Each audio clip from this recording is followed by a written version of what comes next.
周杰伦吃完之后就说啊，这个非常好吃，就是后面就经常有去他那个餐厅点那个。Hello， 大家好，大家好，我是训练时长1年的 FA 练习生，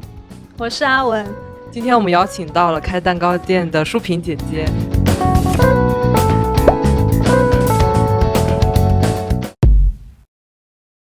Hello， 大家好，我是刘蜜家的创始人阿萍。然后我们开蛋糕店的初衷呢，就是想要，让更多人吃到美味的蛋糕，然后让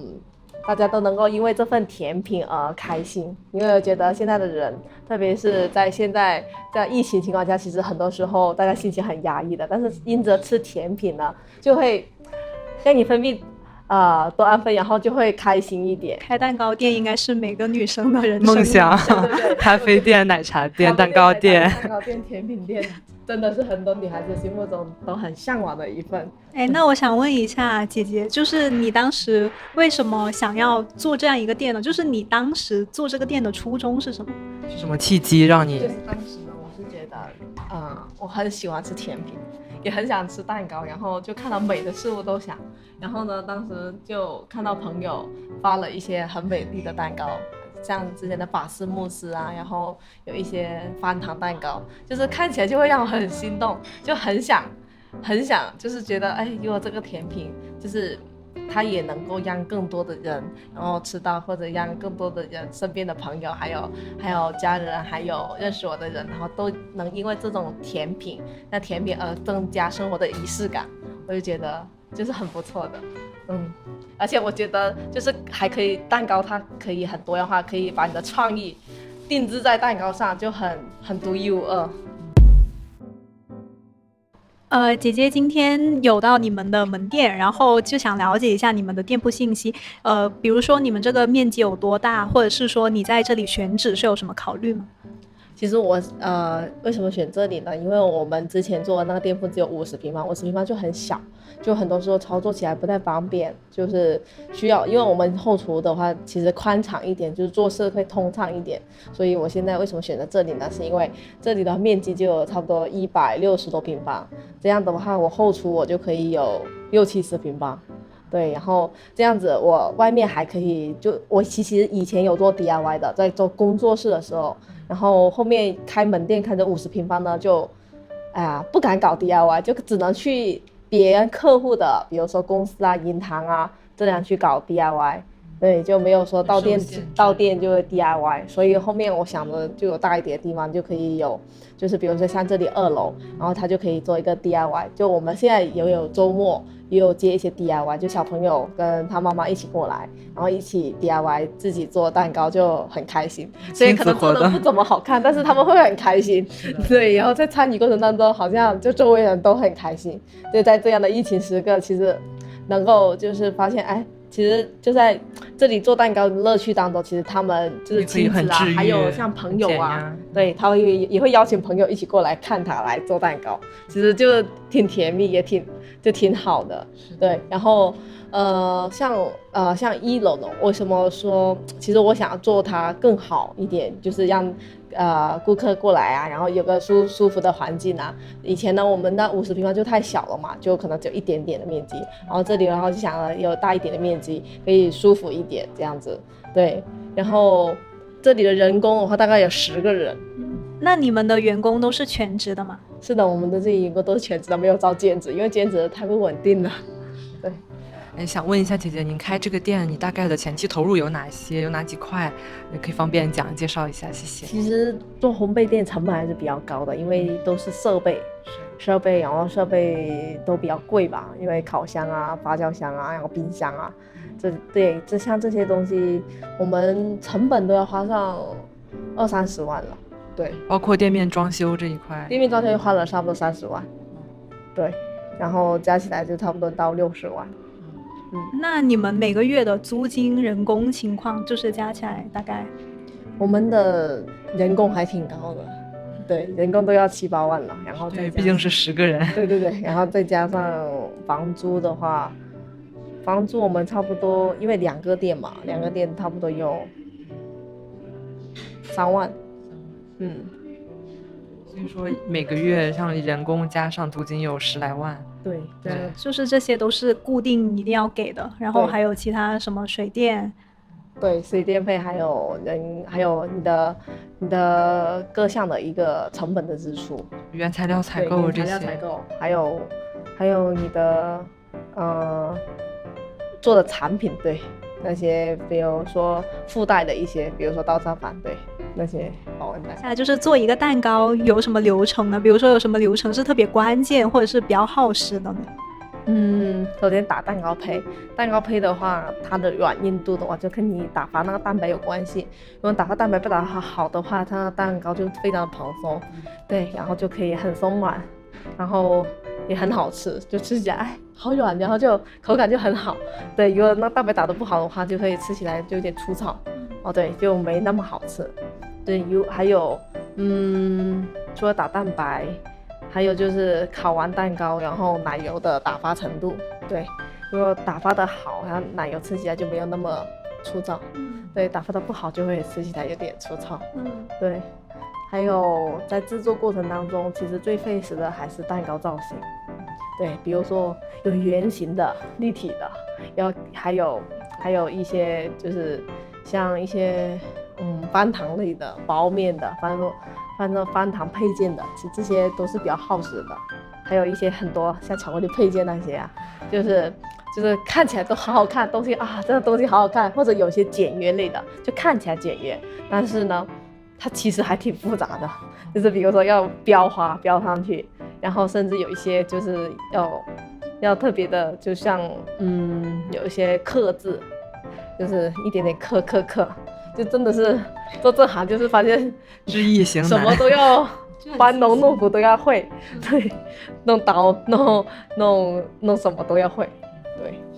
它还又是比较细腻，又要有审美，就是一个蛋糕它的成本的大概分布占比是怎样子的？具体的或者说一个大概的情况，平均的水平。一般一个蛋糕的话会在一个总价的基础上，差不多是40%，对，然后再加上人工成本这样，对。如果主要是人工成本，因为有一些蛋糕它比较复杂，它耗费的人工物力就久了。对，时间成本是很重要的。对，因为它不是说一个简简单单的水果蛋糕，和简单水果蛋糕它就比较快一点，但是如果它是翻糖的，对，或者它是装饰有一些造型翻糖的，对，它就比较久了。对，这个就不能按一个蛋糕去看了，不能看那个蛋糕的材料成本了。更重要，因为如果一个蛋糕师傅他是简单款，可以做3-4个，但是做复杂的可能单单为了他，对，就顶了3-4个了，很多倍的时间。对。姐姐想了解一下，就是你现在大概一周能卖出多少个蛋糕呢？以及在蛋糕的款式上面有什么消费者会比较偏好呢？其实我现在做这个蛋糕的话，因为是创意型的，所以它的速度会没有那个固定款式的速度那么快。你像如果是像水果蛋糕的话，它就比较快。但是如果做这种创意型的蛋糕的话，它一天它的数量就是人是有限的，然后它做不了非常多，量产不了非常多，因为每一个都是个性化的定制的话，其实每一个蛋糕都要花差不多2个小时这样子，最低都要2个小时，所以一天它的产量是比较有限的。对，一个人的人力，如果里面后厨的人力2-3个人，它的产量也算比较有限，就是可能一天忙下来，就是做的款式如果越复杂的话，它就越难产出量大，对，它就越简单的话就更适合量大。所以我们后面就想一想，就考虑就是给顾客就是尽量是简单款多一点，要不然就是一天出不来几个蛋糕，也不敢去接太多蛋糕，因为去接很多人完不成，到时候顾客就是说，哎，怎么迟到这么久，还没有出来，或者迟到这么久，怎么还没有送到？所以说现在也是在调整的过程中，还没有确定。就是现在尽量我就会减少一些给顾客选翻糖的，除非他真的要翻糖，那就真的没办法。对，但是尽量会让他提前1天或者提前2天这样预定，这样子时间比较充裕去做。对，特别是有一些定制款蛋糕，确实需要1-2天的时间。对，才可以说能够保证他出品的时候可以按照他所要的那个时间去出品。对，口味比较特别的就是红茶，像对，就像奶茶口味，就好像如果在蛋糕里面吃到珍珠奶茶的口感，跟你喝饮料吃珍珠奶茶口感是不是不太一样？对，那个蛋糕里面吃珍珠奶茶的口感，他就觉得就是很特别。就是有些人他现在吃水果蛋糕已经吃腻了，对，然后他就觉得想有一点新颖一些的口味。像我们的真的有宝安的顾客跟我订那个奶茶款的那个奶茶夹心的一个蛋糕。他说我就特意为了这个蛋糕从宝安跟你订过来的，因为跑腿费毕竟也比较贵嘛，60-70块钱嘛，对呀，所以他真的就是因为上次在朋友家那里吃的就觉得很好吃，就还是想订同款的蛋糕。对，我觉得这个蛋糕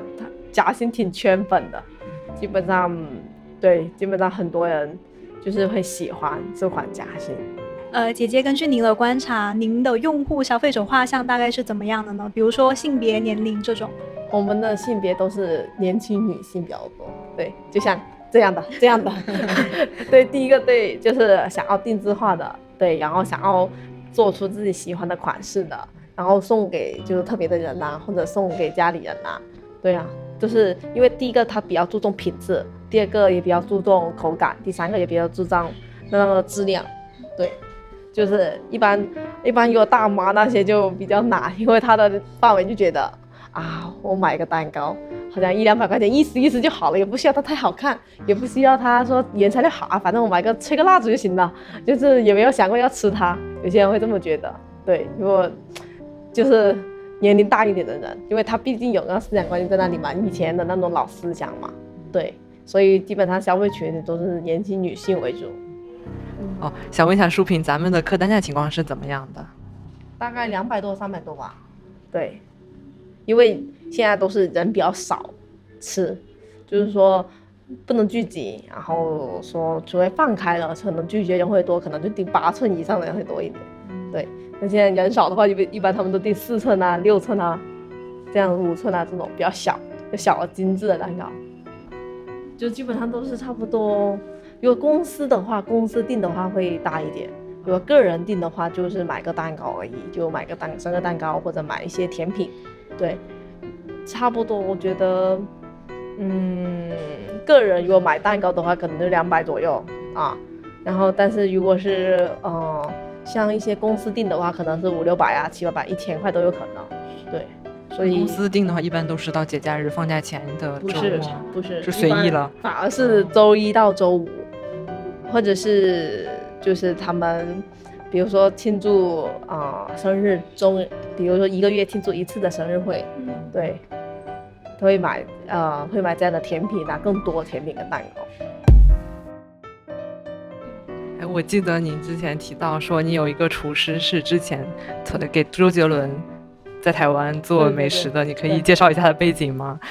他之前从事西餐行业已经有20多年了，然后他之前在台湾那边，然后他是专门就是做一些西餐在台湾那边，因为他本来就是台湾人，对，然后他是之前周杰伦在他们餐厅也是吃过那一个像我们的现在的摇摇薯，然后对，摇摇薯就是他之前就是周杰伦吃完之后就说这个非常好吃，就是后面就经常有去他那个餐厅点那个摇摇薯，就是所以这摇摇薯跟别家是有点不太一样，就是我们会有就是3种口味的，对，哪3种口味呢？透露一下。黑松露口味，对，还有个香辣味，还有一个就是蒜香味，就这几个其实真的在外面我觉得是没有吃到的，对，然后是因为它带入了之后就发现真的味道挺特别的。是，我也吃过，确实很好吃，也欢迎在深圳的朋友能够来这里打卡。对，因为这个薯条它不是说只是沾番茄酱的薯条，对，它混在一起摇起来的时候，它口味特别，就是让你吃的吃一口感觉还没够瘾，然后一直吃完了为止，是会上瘾的薯条。对。那个厨师是您的合伙人吗？还是以员工的身份？我请他的。对。那想问一下，就是这么厉害的厨师姐姐是怎么把人挖过来的呢？因为是朋友啊。对，因为也是朋友，因为她也是姐妹，所以就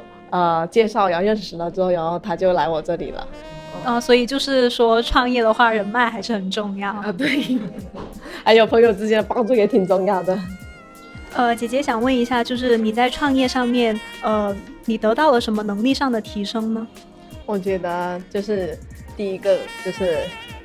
很多时候之前我思想是比较单纯的，但是在做的事情上，你受挫的东西过多之后，就是你会知道，就是很多东西想的太单纯的太相信别人，好像也就是不太对了，就是不能轻易的相信别人。就后面总结的就是不能轻易相信别人，还是要有一个心，就是说做到就是不要什么都去就跟别人去说，就是有些对害人之心不可有，对，因为有一些人可能就是不一定说是非常的好，就是说对。之前是一个比较理想主义的人，对，但是受过很多的一些打击之后，就包括也说话不能太直，是对，因为说话太直要很容易伤，可能你这地方是对的，但是说太直了，别人不愿意接受。对，要换位思考，对，考虑对方的感受，就是可能要委婉一点，同样的一句话要委婉一点。一步到现在这个阶段，其实真的很多时候需要坚持。对，因为这当中其实很多时候会有很多的波动，会有很多的一些小插曲，也会遇到很多的问题。毕竟你创业不是一件很容易的事，对。然后这中间真的是就发现哪里缺顶哪里，真的有时候老板就是基本上就是什么就是你什么都得去顶一下，然后什么都得去明白去懂，所以是创业还是比较辛苦的，对。我觉得学习很重要吧，还有就是不断的勇于去就很多人没有发现的，你先去发现了，然后不断去提高自己的能力，因为刚开始你是不是那样的水平的，但是慢慢随着你更多的去学习，更多的去看到一些更好的作品，然后就会做得更好。然后在线上的话，其实很多时候也得益于就是朋友啊，还有弟兄姐妹啊，其实很多时候就是很感谢身边的朋友，对，包括有去做早期的宣传，帮你获得早期的流量和客户。他们觉得好吃，然后就帮我去分享给他身边的朋友，也觉得就是做的蛋糕又好看又好吃，他们也觉得很值得去推荐给他的朋友们。对，一般其实真的要保持初心，要一直的坚持做好品质，然后做好给顾客满意，其实这是真的是比较难的。是的，因为你有时候要考虑很多，因为其实要做到这些，其实成本是比较高的，人力成本还是这样的成本都是比较高的，比普通的店来说。对，想问一下姐姐，就是你今年的收入预期和目标是多少？或者说你近3年有什么规划？其实我现在想规划的就是能够把线上抖音这个平台做好，因为现在是抖音的风口，今年如果今年抓住的话，其实是给你的红利是非常大的，因为他们给你带来的客户群体也是非常大的，新顾客是非常多的，就是很多人已经尝到这个甜头了，对不对？其实我是很想把这一块抖音就把它做好，对，所以我一直在看就怎么去学习，对，可以更好的就是直播带货，然后掌握更多的技巧，对我想要的效果的话，是1年的话大概是300-400万这样子，对，收入是吗？对，就是营业额，对。那今天的分享就到这里啦，非常感谢姐姐给我们科普了很多开蛋糕店的知识，然后我也在蠢蠢欲动了。如果屏幕前面的你们还有什么想要了解的话，也可以私信我们。欢迎订阅我们频道，打开小铃铛，点赞关注，谢谢大家，拜拜。